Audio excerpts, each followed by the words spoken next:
Hello everyone and welcome back to FE exam preparation for mechanical engineers. In today's dynamics video we are going to be going over particle motion and two practice problems. I've copied down the constant acceleration equations from the reference handbook, specifically the dynamics section. The equations that you're going to want to use for the particle motion section are currently being highlighted.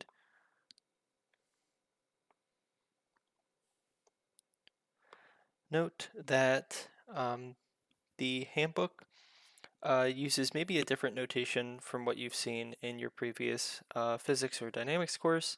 Just know that that S term can be interchangeable between X and Y, and that T naught is relative to where you're beginning in your section of determining some value. Most of the time T naught's going to be 0, but it could be um, something else depending on maybe you travel for a certain distance and then accelerate for a certain distance, and you have to change the time intervals for those different sections of the path. Other than that, note that we have a very important equation down at the bottom here. This is called the no time equation. That is because you're going to want to use this equation when you are given no information about time. So it's a very useful equation. Okay, jumping into our first practice problem. We have a vehicle that is traveling along a straight road with an initial velocity of 10 meters per second. It then accelerates uniformly at 2 meters per second squared over a distance of 75 meters. Okay, so we are given an initial velocity of 10 meters per second. We are told that it accelerates uniformly at an acceleration of 2 meters per second squared. The fact that they mentioned that it's uniform is the reason why we can apply the constant acceleration equations, and we are told we travel a distance of 75 meters. So, writing down our givens here, the initial velocity is 10 meters per second, the acceleration is equal to 2 meters per second squared, and the distance that we travel, xf, is 75 meters. Okay, so we are asked to determine the time required to travel the 75 meters and the vehicle's final velocity. So in order to compute the time for section 1 here, we are going to want to use this equation here because we have an initial velocity and a distance traveled and an acceleration, so we have everything we need in order to solve for time. Okay, so writing that equation out, it's going to be xf is equal to x naught plus v naught t plus 1/2 at squared. Note that I'm not writing down the delta t's because t naught for this example can be considered to be 0. Additionally, because we are starting from an initial position of 0, this x naught is 0. Okay, so rewriting this and getting everything into one side, we are going to have a quadratic equation, 1/2 at squared plus v naught t minus xf is equal to 0. We can therefore apply the quadratic formula, which is t is equal to negative b plus or minus the square root b squared minus 4 times a times c all over 2a. Note that the coefficients in front of the t's here correspond to a, b, and c.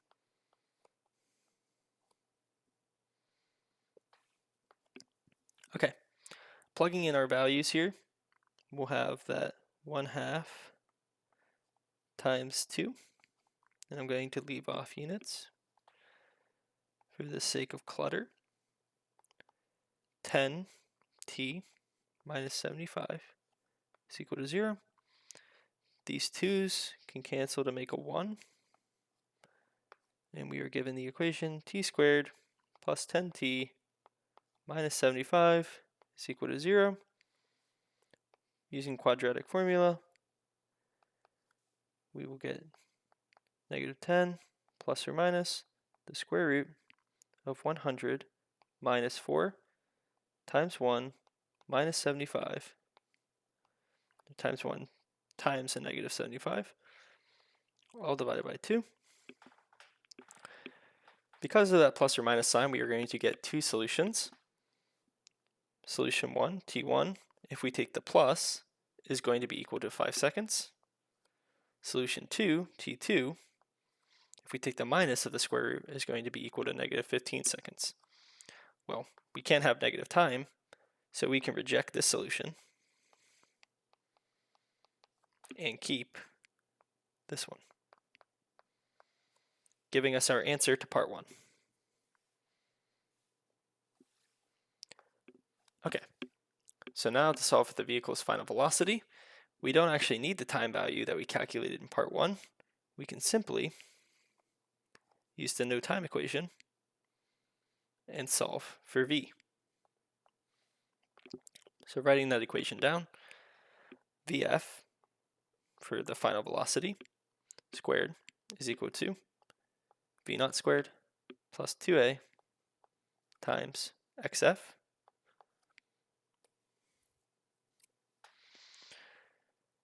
plugging and chugging, solving for vf here, we will get the square root of 10 squared plus 2 times 2 times 75. This comes out to be 20 meters per second.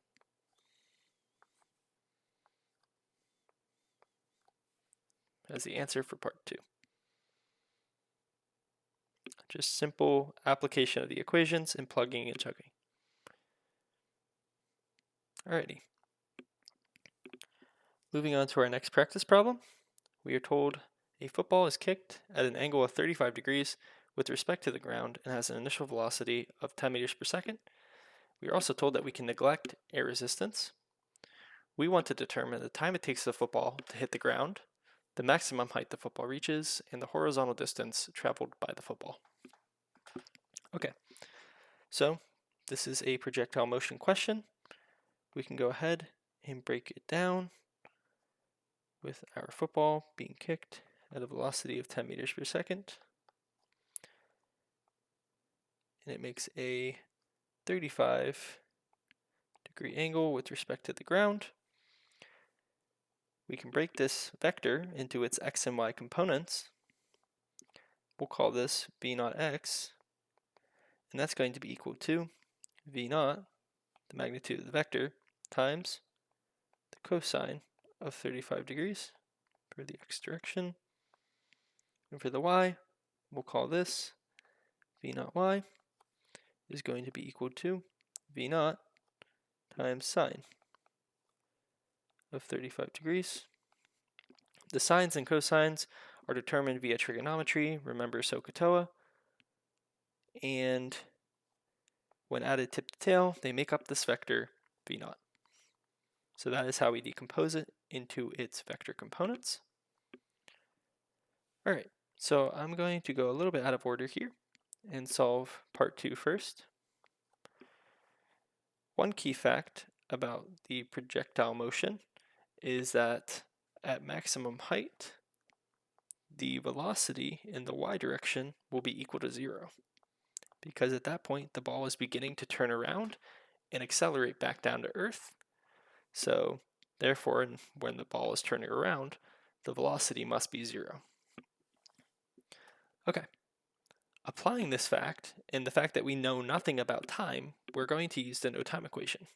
So vy squared, or I guess we'll say, yeah, vy squared is equal to vy naught squared plus 2g times y max minus y naught.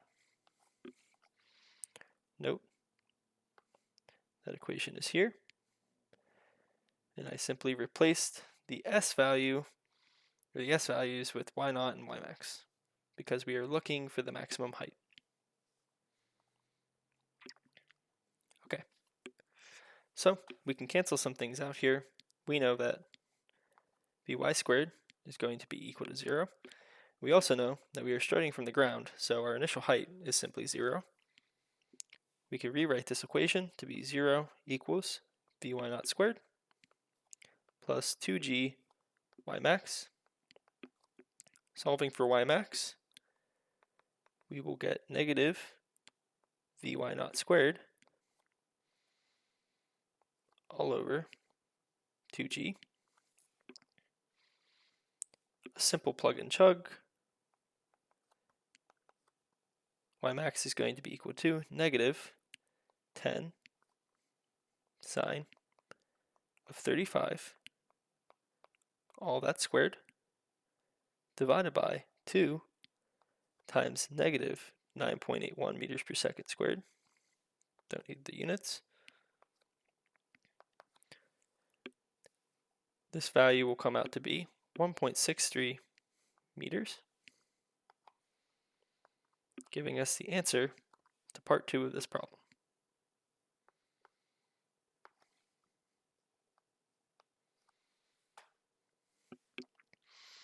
Okay, so now let's determine the time it takes the football to hit the ground. I'm going to draw a particle path of motion to help better understand this. So we know that when our football is kicked, it is going to follow this parabolic path, like so, right? Something like that, where this is your maximum height, y max.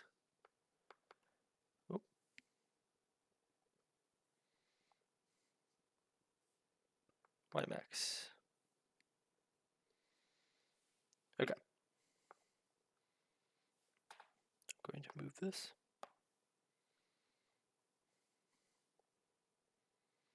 There we go.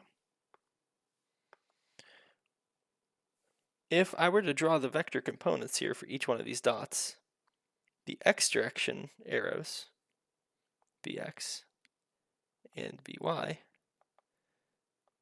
the x direction arrows will remain constant, whereas the y direction, as we go up, will decrease and continue to decrease until eventually, at the top of the path, it is 0 and all the velocity is just in the x direction,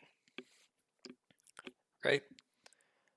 So that's sort of a visual for why the Vy goes to 0 and Vx stays constant because we are allowed to neglect air resistance. There is no acceleration in the x direction to change that velocity value.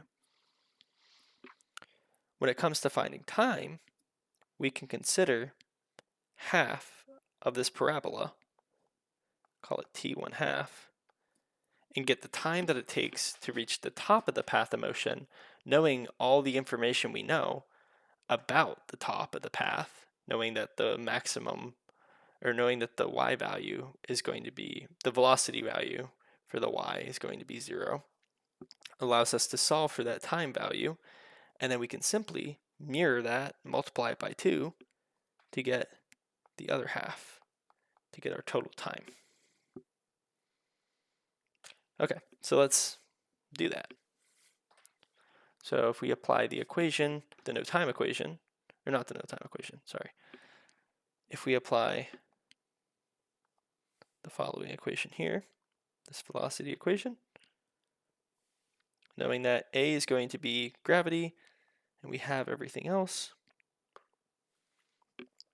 we could say that the velocity at maximum height, Vmax, is equal to Vy naught plus gt,